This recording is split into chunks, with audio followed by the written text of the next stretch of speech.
Bonjour à tous et à toutes et bienvenue dans un nouvel épisode, une journée avec un médecin.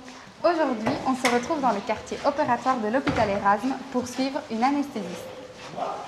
Donc, je suis le docteur Céline Boudard, je suis anesthésiste ici à Erasme depuis quelques années déjà maintenant. Et donc aujourd'hui, on va travailler avec de l'ORL. On a 2 cas sur la journée. On va commencer par une patiente jeune sans antécédent particulier qui a un petit kyste ici devant l'oreille qu'on va retirer. Et puis on aura une septoplastie chez un patient pour des ronflements juste après, un patient d'une 50aine d'années qui n'a pas non plus des antécédents très importants. Donc ça va être une journée avec des patients relativement faciles. On va faire une anesthésie générale, on n'a pas le choix ni pour l'un ni pour l'autre. La première, ça sera avec un masque laryngé. Donc le masque laryngé est un dispositif supraglottique qu'on va aller mettre au niveau de l'oropharynx de la patiente et qui va assurer la ventilation. Et pour le deuxième patient, ça sera une intubation. Donc tout notre matériel est prêt, il est toujours prêt, même pour quand on met un masque laryngé, même pour quand on fait une anesthésie loco-régionale, on doit être prêt à tout. Donc on a notre laryngoscope qui éclaire bien. On a 2 canules de Guedel de tailles différentes. Et on a des lames de laryngoscope de tailles différentes, donc tout ça est prêt. Tout ce qui est morphinique et produits dangereux ne sont évidemment pas à disposition de tout le monde, donc c'est sur empreinte digitale, réservé aux anesthésistes et aux ORL qui ont besoin parfois pour leur nez.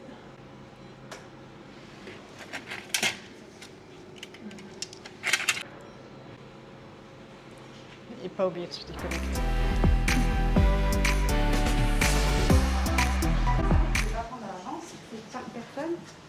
Je peux les prendre pour la journée, mais par exemple, le patient de demain qui n'est pas encore dans l'hôpital, il n'est pas encore dedans. Donc je ne sais pas le prendre déjà. Ah ok, tout est compté déjà quoi. Oui, donc c'est directement sur le compte du patient.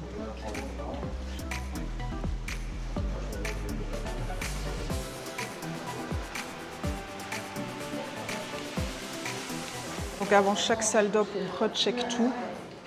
Donc entre chaque patient, on recommence tout. Et en fait, si jamais les produits qu'on vient de prendre, si jamais vous n'utilisez pas tout... Je vais les redéposer. Ah, il faut les redéposer, ok. Donc pareil, même procédure, je mets le nom du patient et je mets non pas sortie, mais je mets retour. Ok. On a notre aspiration qui est déjà checkée. Je vous remontre. Donc on entend qu'il y a une bonne succion à la fin de l'aspiration. Mon respirateur a déjà été checké.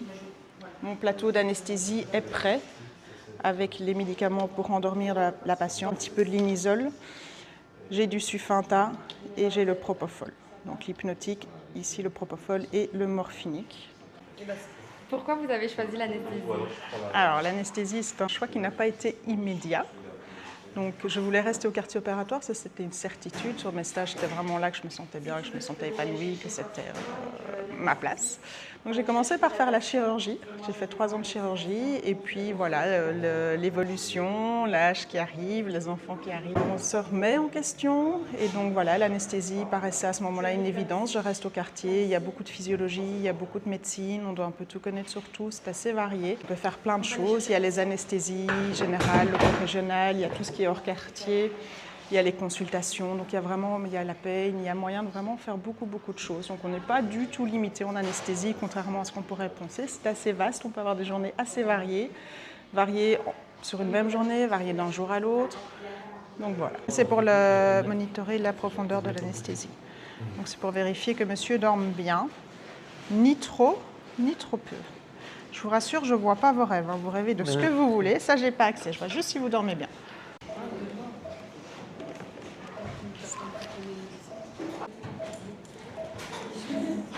Donc toujours, quand tu mets de l'anesthésie en intraveineux, ça va couler tout le temps. Toujours vérifier qu'il y a une valve anti-reflux pour que les médicaments ne puissent aller que vers le patient et jamais remonter dans la perf. Quand tu ventiles, tu vas te fixer sur ta ventilation. Donc quand on respire, tu vas faire 1, 2, 1, 2, 3, comme si tu respirais, d'accord? Tu respires pas pas comme ça. Donc il doit avoir des 500 millilitres à peu près, 12-13 fois par minute, quoi. Si tu as trop de pression, tu descends la valve à pression. Si tu as l'impression que c'est trop facile et que tu as trop de pression, tu descends la valve. C'est ce que je vous disais en cours, hein, les patients comme ça qui n'ont pas de dents où tout s'effondre, moi j'essaye même pas de le faire toute seule. Il y a toujours de l'aide quelque part. Ok, donc là il est curarisé, il dort. Il a suffisamment... Par contre, il a la nuque hyper raide, et ça c'est un critère d'intubation difficile.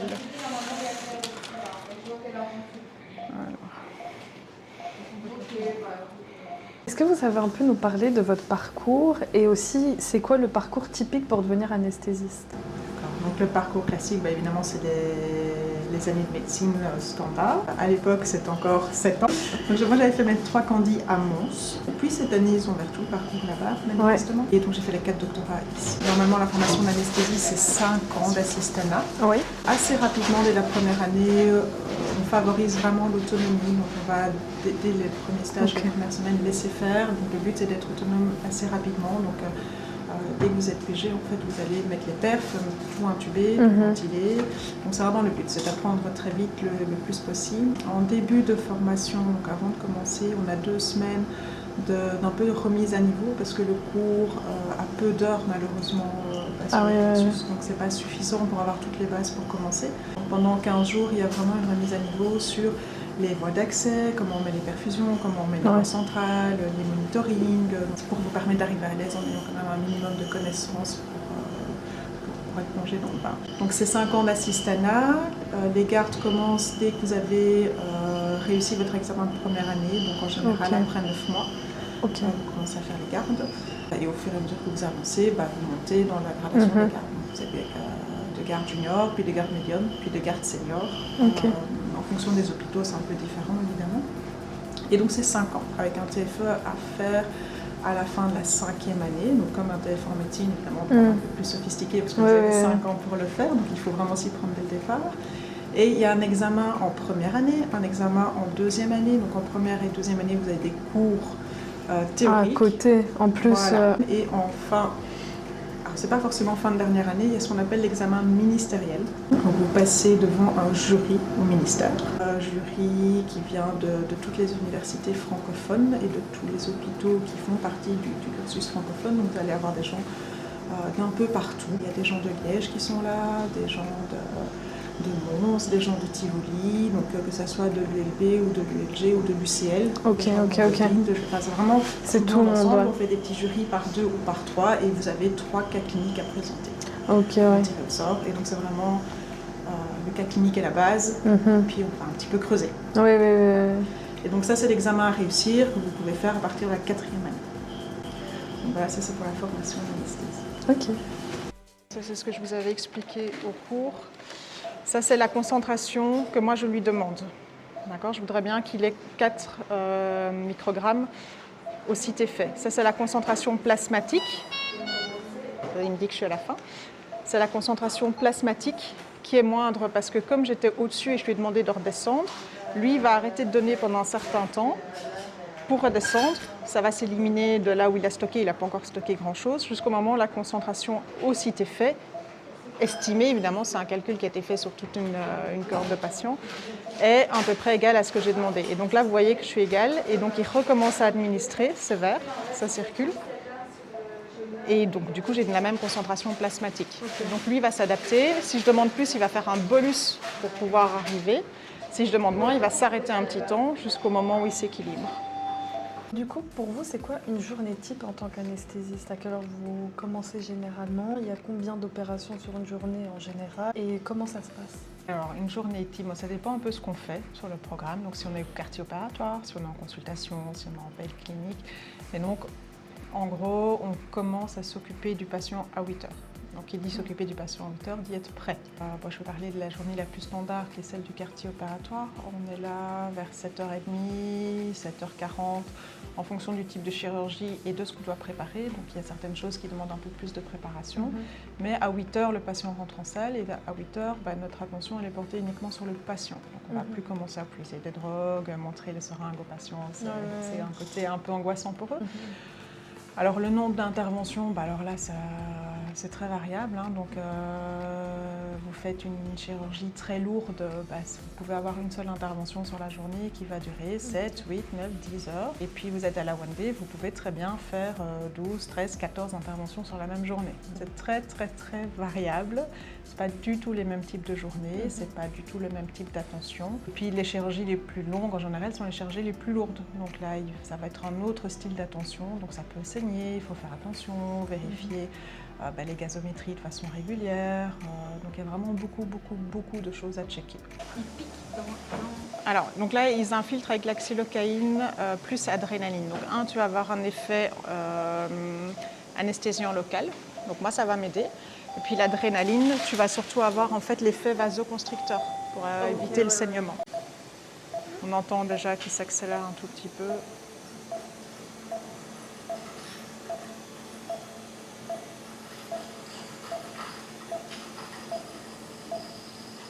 Et donc là, il se réveille. Je viens de réaugmenter un petit peu, parce que maintenant que c'est un peu plus stimulant, je dois essayer de rester entre 40 et 60. Donc on voit qu'il montait gentiment à 60, donc je me suis remise à 4. La tension c'est correct, donc je ne vais pas mettre plus de Rémi pour l'instant. Donc il n'y a pas d'horaire fixe, 8-18 heures? Alors on sait toujours à quelle heure on commence, on ne sait pas à quelle heure on termine. C'est un peu en fonction du programme de la journée. Et c'est aussi un peu un équilibre en fait au fur et à mesure des jours. Donc oui, il y a parfois des jours où on peut terminer à 16h. Si tout est prêt pour le lendemain, on peut rentrer à 16h. Par contre, le lendemain, on peut très bien terminer à 19h. Ça s'équilibre, mais grosso modo, voilà, en général à 17h, 17h30, on a fini notre journée. Grosso modo. Ça peut être un peu avant, ça peut être un peu après. Mais ça, c'est pas fixe. L'heure de fin n'est pas fixe. Ok, et c'est possible d'être anesthésiste et en même temps d'avoir une vie de famille à côté? Alors j'ai deux magnifiques enfants qui vont très bien, qui se portent très bien, qui font énormément de sport, donc en plus à côté j'ai un taxi. Et donc oui, c'est tout à fait possible. Donc là c'est une question d'organisation, c'est sûr que je pense que c'est avec n'importe quel métier, on s'organise aussi sur son privé. Mais oui, c'est tout à fait réalisable. Vos prédécesseurs ont œuvré pour augmenter la qualité de vie. Donc avec toutes les grèves qu'il y a eu là il y a quelques années et qui je pense étaient quand même bénéfiques, les horaires du coup restent raisonnables. Il n'y a plus d'abus en termes d'horaires, donc vous savez que vous ne pouvez pas dépasser X heures par semaine et c'est respecté. Ce qui permet quand même d'avoir une belle soupape et d'avoir des temps libres, de pouvoir faire autre chose. Et du coup, nous, on en bénéficie aussi un petit peu parce qu'on récupère de nos gardes, on a des horaires qui restent tout à fait raisonnables. Et donc oui, il est vraiment possible d'avoir une vie de famille à côté et un équilibre. Et voilà, c'est comme dans n'importe quel métier, mais c'est tout à fait faisable. Ok, ça va. On se demande un peu quelle relation vous avez avec le patient. Est-ce que vous les voyez avant? Est-ce que vous les voyez après?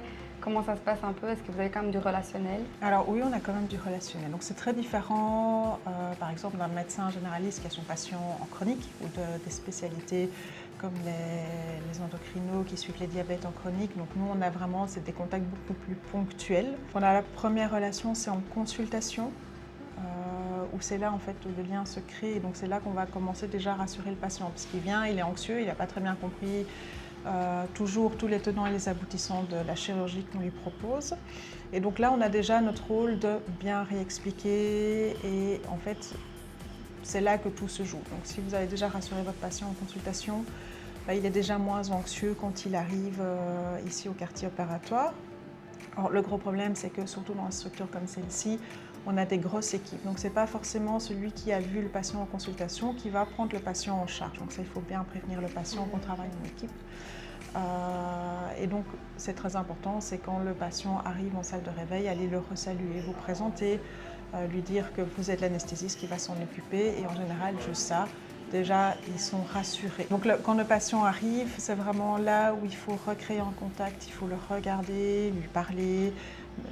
Donc il y a la checklist qui est obligatoire, mais aussi un petit peu sortir, prendre de ses nouvelles, savoir s'il a bien dormi, passer une bonne nuit, comment il se sent. Et donc là déjà le patient... Hors du contexte, quoi. Voilà. Et donc déjà le fait qu'on s'intéresse à lui, qu'on l'écoute, qu'on tient compte de lui, en fait ça crée une relation et le patient se détend dans une énorme majorité des cas. Évidemment, il y a des réfractaires qui sont très anxieux où l'anxiété est difficile à contrôler. Donc là, c'est important dans ces cas-là de les prémédiquer, mais ça, c'est déjà capté en consultation. Donc les patients très anxieux, on les a déjà captés en consultation. Les autres, en général, leur parler, les réassurer, ça suffit. Ok.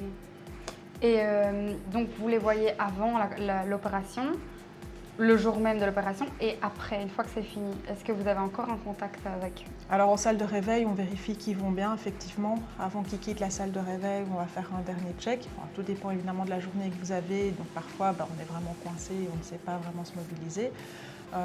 Donc c'est plus en fin de journée qu'on va les vérifier. Maintenant, tout dépend un peu du type d'intervention aussi. Donc quand c'est des interventions avec des courts séjours où les patients sortent dès le lendemain, il est difficile d'aller les revoir. Par contre, des grosses chirurgies plus lourdes où les patients, on sait qu'ils peuvent compliquer, où ils ont plus de risques d'avoir des douleurs post-opératoires, où on a mis toutes des techniques en place. Alors là, en général, on va les revoir le lendemain dans leur chambre. Donc je parle par exemple des patients cardiaques ou des gros cas digestifs, les œsophages, les DPC, les choses comme ça. C'est des patients qu'on retourne voir le lendemain en chambre.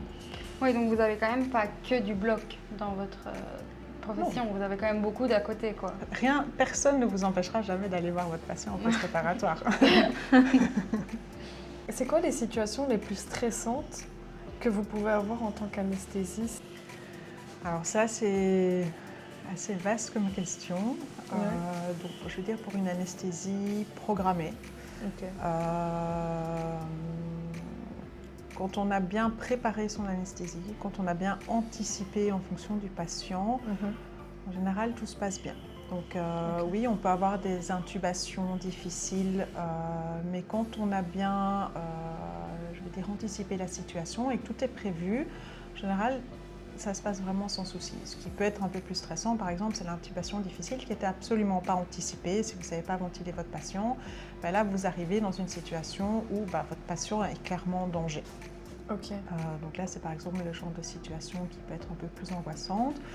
Maintenant, avec l'expérience et l'avantage d'être dans des structures comme celle-ci, on a toujours l'appel à l'ami qui fonctionne très bien. Donc c'est très utile, très pratique, très rassurant d'avoir quelqu'un qui vient vous aider. Et donc forcément, deux têtes pensantes valent mieux qu'une. Donc ici, on a vraiment un vrai travail d'équipe. Donc vous pouvez appeler à l'aide, tout le monde va venir vous aider. Donc ça, c'est par exemple un genre de situation stressante où ça peut être, il y a une hémorragie qui n'est pas prévue. Et tout d'un coup, votre patient perd 1 litre, 1,5 litre en un laps de temps très court. Mais de nouveau, ça c'est des choses qu'on est habitué à gérer. Donc il faut parfois des mains supplémentaires parce que c'est sûr que mettre une deuxième perfusion, mettre une artère à ce moment-là que ce n'était pas prévu, on n'a que 2 mains et qu'il faut gérer en plus le reste. Mais non, de nouveau, dans ces cas-là, il y a toujours quelqu'un qui vient vous aider. La nuit, ici, il n'y a jamais des anesthésistes qui sont seuls. Donc il y a toujours 3 personnes de garde. Donc il n'y a jamais personne qui est vraiment tout seul. Et il y a toujours un adjoint de rappel aussi pour les situations complexes. Donc ça, c'est un côté, finalement, avec ce travail d'équipe, on sait qu'on a toujours quelque part une roue de secours qui peut venir nous aider. Ouais. Les hôpitaux périphériques où ils sont tout seuls la nuit, il y a toujours la réa qui est capable de venir aider aussi. Donc les gens qui sont de garde en réa. Donc finalement, ça reste exceptionnel, vraiment exceptionnel, les situations où c'est très compliqué et c'est souvent des situations d'urgence, donc des gens qui arrivent déjà dans des états très compliqués.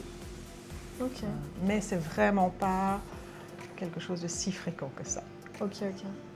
Et c'est quel type de patients qui ont besoin vraiment d'une vigilance accrue ou bien de plus d'attention Alors tous les patients nécessitent une vigilance constante, mais alors c'est sûr qu'au plus votre patient a des comorbidités, au plus vous allez devoir faire attention. Donc en fonction des comorbidités, on sait qu'il y a des patients qui seront un peu plus difficiles à ventiler, il y a des patients qui auront un statut hémodynamique moins stable. Donc, mais bon, avec tous les moyens de monitoring qu'on a, tous les médicaments qu'on a, si vous anticipez, tout se passe toujours bien.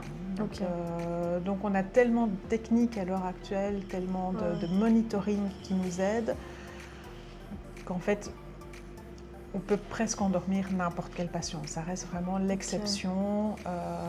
Et puis évidemment, quand on le sait que le patient il est compliqué, on discute ensemble, on prépare. Et donc c'est vraiment le maître mot, c'est anticiper, préparer. Une fois que vous avez tout préparé, tous les patients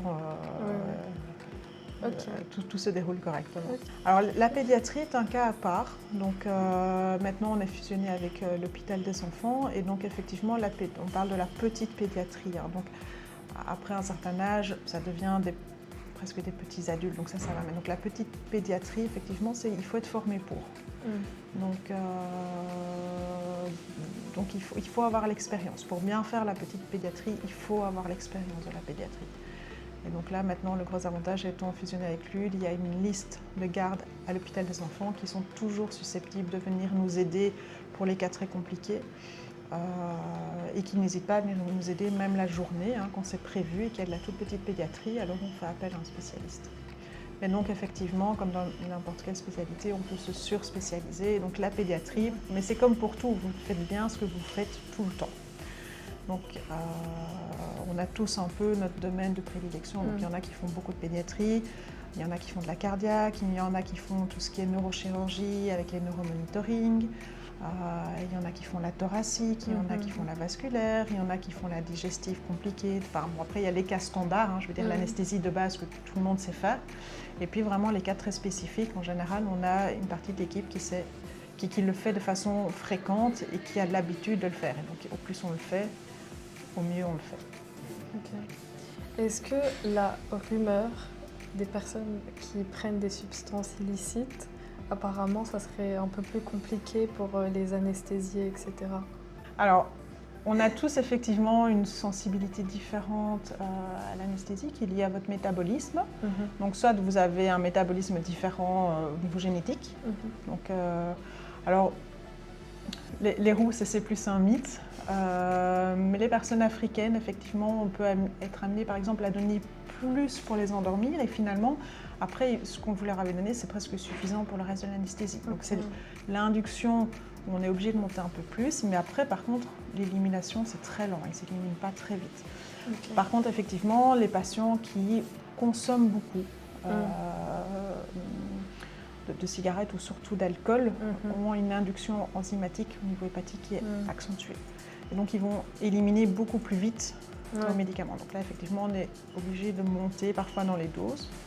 Après, de nouveau, question d'habitude. Et puis, avec les monitorings qu'on a, on sait surveiller la profondeur d'anesthésie. Et en fait, on s'adapte. On s'adapte. Pardon. On ne sait vraiment pas. Oui, on est parfois obligé de monter très très haut dans les doses. Donc, haute situation, ça veut dire qu'il commence à se réveiller? C'est ça. En fait, c'est avec la douleur, c'est ça? Alors, c'est parce que c'est la stimulation. Oui, c'est ça, c'est la stimulation. Donc ça, c'est qu'un hypnotique. Donc ça ne va pas jouer sur ta douleur. Mais c'est sûr que si tu as un stimulus douloureux, ça va te réveiller un peu plus. Si on ne te secoue pas, tu ne vas pas bouger. Si je te pince, tu vas te réveiller. L'intervention monte s'il commence à avoir mal. Oui, c'est ça. Tu vas les retrouver avec des 17 de tension. Là, tu sais que tu peux y aller, quoi. Mais là... Et même la fréquence cardiaque, non? Oui, c'est ça. Tout va monter. Tout va monter. Et je vais avoir des signes aussi hautes. Bon, alors sur mon respire un peu moins parce que là il est toujours full curarisé. J'ai mis mon monito de curare en mode automatique, donc toutes les 5 minutes il va checker. Et vous voyez que sur les 4 réponses, j'en ai 0. Donc il est curarisé. Bon, après j'ai mis une grosse dose, donc je sais qu'il va rester curarisé pendant au moins 1 heure, 1 heure et demie. Et donc pour après la suite, on fait quoi? On lui réadministre? Ça dépend si tu en as besoin chirurgicalement ou pas. Eux, ils n'ont pas besoin chirurgicalement. Tu n'as pas de muscle ici. Hein, donc il n'a pas besoin d'être relâché. Pour un abdomen, tu n'as pas le choix. Moi, c'est plus que comme je vais avoir une anesthésie vraiment la plus légère possible, je ne veux pas que tout d'un coup, il saute de la table. Donc c'est pour ça que je vais le garder un peu plus curarisé. Donc il faudra... Et puis après, quand c'est fini, on va laisser se décurariser. Ou si on a vraiment terminé et que je dois le réveiller, alors je vais lui mettre un antagoniste. Et du coup, pour les patients, par exemple, qui consomment des drogues dures, est-ce qu'il faut augmenter les doses ou bien carrément choisir une anesthésie plus qu'une autre? Enfin, vraiment, comment ça se passe? Alors, de nouveau, c'est très vaste une question. Ça dépend de ceux qui consomment. Et ça dépend ce qu'on va faire. Donc,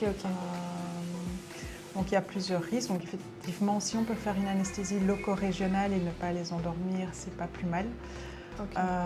S'ils ont des consommations vraiment régulières et que l'anesthésie n'est pas urgente, on va les inviter à essayer de diminuer leur consommation, voire d'arrêter. Si la chirurgie est urgente, effectivement, il faut les opérer. Donc si on peut le faire sous loco-régional, c'est pas plus mal. Le gros risque qu'on a chez ces patients, surtout, c'est les sevrages. Et donc là, ça doit s'anticiper, le post-op doit être anticipé et donc ça va être une collaboration aussi bien avec les chirurgiens qui vont les opérer et avec la salle de réveil qui doit être prêt à gérer le post-op. Donc ça dépend vraiment de ce que vous faites. Si vous faites par exemple de la chirurgie périphérique d'un pied, d'un poignet, le gars au final il n'est pas là pour faire son sevrage et donc en fait qu'il continue.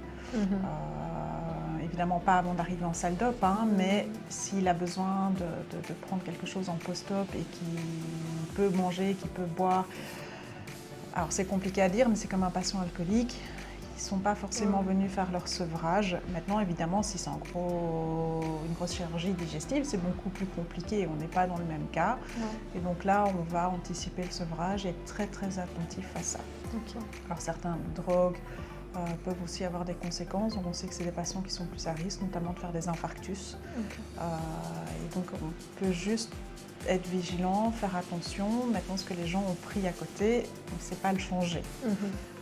Et là, ça va vraiment être au cas par cas et en général, on va discuter entre nous de quelle va être la meilleure stratégie pour ce patient-là en fonction de cette chirurgie-là. Quel conseil vous pourriez donner à un futur étudiant qui voudrait faire l'anesthésie pour être un bon anesthésiste? Quelle qualité il faut? Alors, pour être un bon anesthésiste, déjà, il faut avoir fait des stages en anesthésie pour être sûr que ça vous plaise et que vous savez gérer le stress.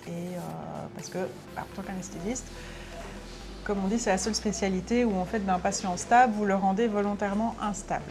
Donc, comme je l'ai dit, si tout est anticipé, il n'y a jamais de problème. Mais il faut savoir gérer aussi cette petite part de stress. Si vous avez un polytraumatisé qui arrive, parfois il y a des facteurs un peu plus émotionnels. Donc si vous avez un enfant polytraumatisé qui arrive, il faut savoir garder la tête froide. Donc, il faut savoir à ce moment-là mettre tout votre affect de côté et vraiment vous concentrer sur je prends mon patient en charge, qu'est-ce qu'il a, quel est son problème, comment je vais agir. Donc il y a des situations effectivement qui peuvent être très très anxiogène, donc le cas de la pédiatrie qui arrive, la césarienne en urgence extrême, d'une maman qui ne va pas bien, d'un bébé qui ne va pas bien.